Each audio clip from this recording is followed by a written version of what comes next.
Claire, welcome. It's been a long time. It feels like a long time since the end of Llwyn Celyn. And I've just been re-listening to some of your audio pieces, which you made for us at the end of your residency, and which are playing in our little museum room in the Beast House. And the one that was really interesting to listen closely to again were the interviews with the craftsmen. And I guess my first question for you, when you started your residency, I know when you put your proposal in, it sounded absolutely lovely.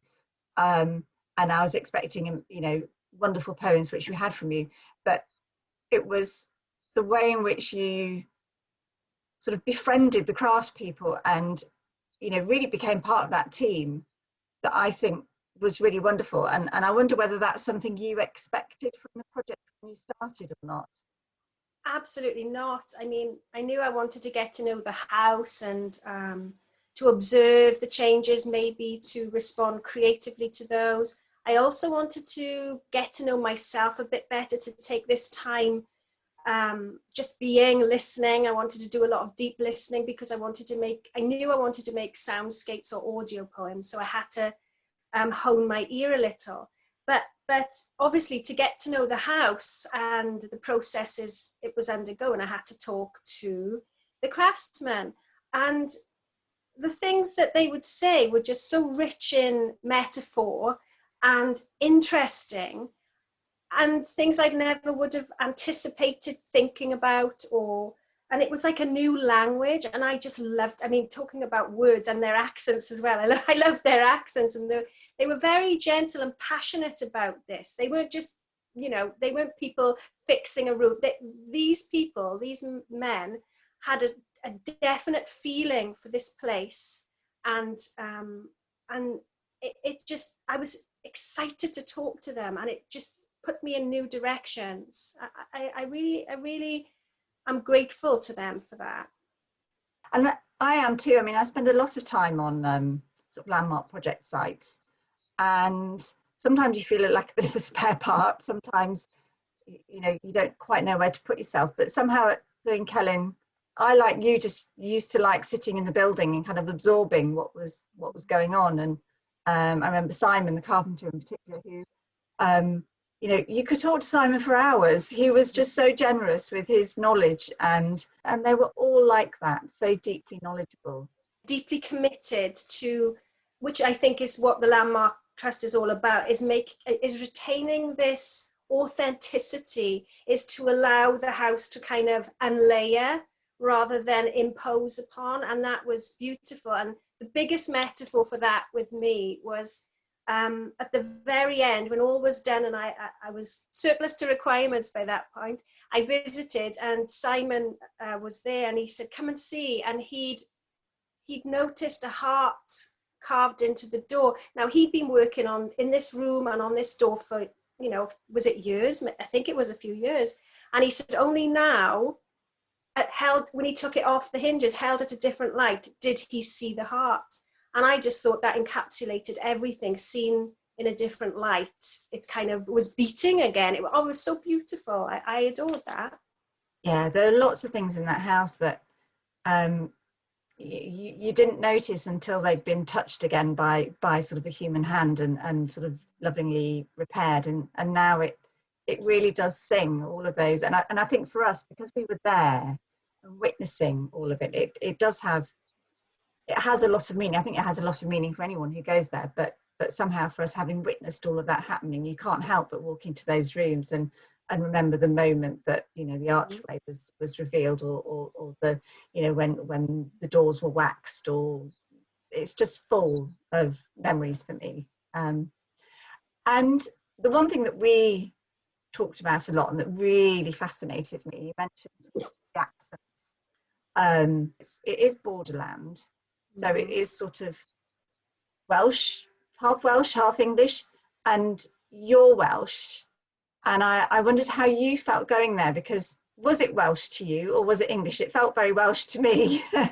No, absolutely. It didn't at all. It felt like I was going over the borders. I've got a strong Valleys accent anyway, but I feel like I'm a different Wales. I'm coal mining Wales.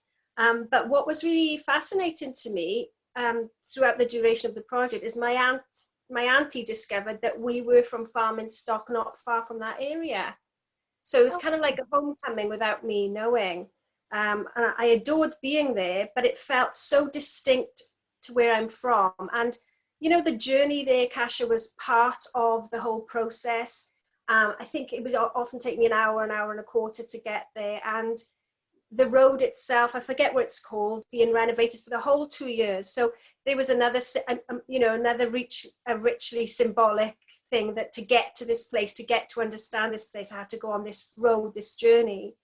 But towards the end, I felt like, because I'd explored Welsh, and at that point, it was 2016, 17, I hadn't done a lot in the Welsh language. And since this project, I've done quite a lot of work, and I've explored with using Welsh. And I know in a couple of my poems, I either translated them myself or I mixed up English and Welsh and got them translated. So from a language perspective, this was a really important project. I was brought up in the Midlands, so for me, Wales for me was almost like this mythical place. And so, yeah, for me, there is a otherness to it and to that whole valley. And I know when you were spending time at Llwyn Celyn, you also did a lot of walking in that valley as well, didn't you, with some of the other artists in residence. So I think that was the nice thing about the project. There's quite a lot of sort of cross conversation between yourself as a writer and the visual artists who are working on site as well. Yeah, particularly Torrell Brancher. I mean, she and I walked up the Skirrid, and for anybody who hasn't been to Llwyn Celyn yet, the house faces the Skirrid mountain, which is the sacred mountain, and she and I walked up there. And I've just been, in the last 2 days, rereading the journals I kept when I was in Llwyn Celyn, and I recorded the conversations, and I was getting goosebumps remembering, because as an artist and a photographer, she was telling me how to get into different levels, to worm level, and then of course we were bird level, and we were looking at our house as we, you know, we felt, I feel like you felt the same. From a different view, a different perspective, and just to gain another insight. And it was really deeply enriching. You know, you're talking to somebody who knows about bats one day, and then you're walking with an artist, and then you're talking to somebody who's building a wall. And it's just, it was such a beautiful, beautifully creative time. I miss it. I love that thing about worm level and bird level. I think I spent most of my time at dirt level. I was always digging things up, although I had a site shed, and everyone would just sort of leave piles outside the door of the shed for me. And I still got boxes full of stuff that I don't know what to do with. Some of it is in the Beast House, you know, displayed. Yeah. We had volunteers who worked their way through everything and chose what to display, which was really nice. But yeah, I did feel kind of physically, I felt very, very tired at the end of the project, because it's all on a very steeply sloping site, and yeah, trudging up and down. I don't know whether you remember the muddy winters up there, and that trudging. You had to, from the car park at the bottom of the hill, you had to trudge up to the building, didn't you? And then between the different ends of the site, you had to trudge up and down and up and down. And yeah, just that last bit of the journey in itself was lovely. And I remember you had a couple of really nice moments with the horses as well in the field, didn't you? As I said, I was rereading everything I'd written, and the very first day I came, I was totally overburdened, literally in my head, in expectation, and I had all these bags full of things that I thought I needed to be this poet in residence. I had this idea of what that was, and really I didn't need any of it, and I fell right, and I had hands to put down, so I fell on my face, and the horses in the field in front of Llwyn Celyn came and had a good old look. And it was basically for me a process of unburdening and uncomplicating, and just, as I said before, that kind of sense of deep listening, and really, instead of imposing, like the craftsmen not imposing their will, I suppose, on the building, the house, I couldn't impose my vision, and I had to learn a few lessons where I had to just be a bit more open to what was around me, rather than trying desperately to craft it.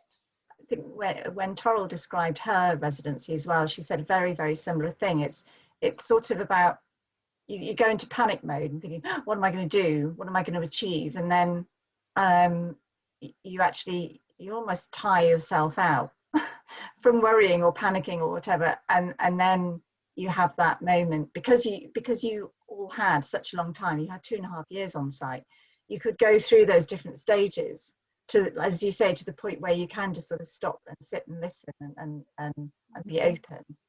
And I have deep gratitude to you, because Kasia, because you allowed us, well, I can speak for myself, you allowed me to do and be and produce whatever.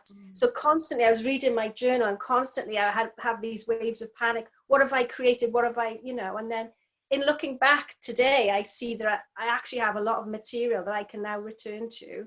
And of course, as a result of this residency, I just, speaking to those craftspeople, and not only that, you had lots of open days and you had landscape study days. So I was meeting volunteers, and I was meeting artists and craftspeople, willow weavers and mask makers. And those conversations are really meaningful. And so I applied for funding, and I'm researching for a book now on the creative process, what I can learn about poetry through speaking to craftspeople in other disciplines, and that's all a direct result. So I was panicking that I didn't have a book of poetry, although I've looked and I have about 30 poets. They're not all of very good quality, but is that it has this enduring impact that's going to continue to affect me as an artist, and that's just, God, that's incredible. That's really good. And again, it's a lovely thing that there is this legacy of the project. And yeah, as you say, it's a place that sort of brings people together. And the valley itself obviously has a really long legacy of artistic activity. Yeah, it's nice to see that Llwyn Celyn is continuing that, and certainly for yourself has sort of taken you in a direction that perhaps you never thought you'd go in, which is really great. And so how much more writing are you doing in Welsh? Is that something that... Yeah, if I recently translated a poem, I translated some poems for the National Poet of Wales, and they were from Welsh into English. But recently I translated for a poet, his poem from English into Welsh, which was a little scary, but I did it and I enjoyed it. So it's giving me, again, another way of working, another frame of reference. And I'm currently working with a dancer on a poetry collaboration, which is to do with Cynghanedd, the Welsh form, medieval form of poetry. So, and I came back to Llwyn Celyn. Last year I was interviewed for Welsh TV channel Prynhawn Da, and so I'm comfortable in Welsh now.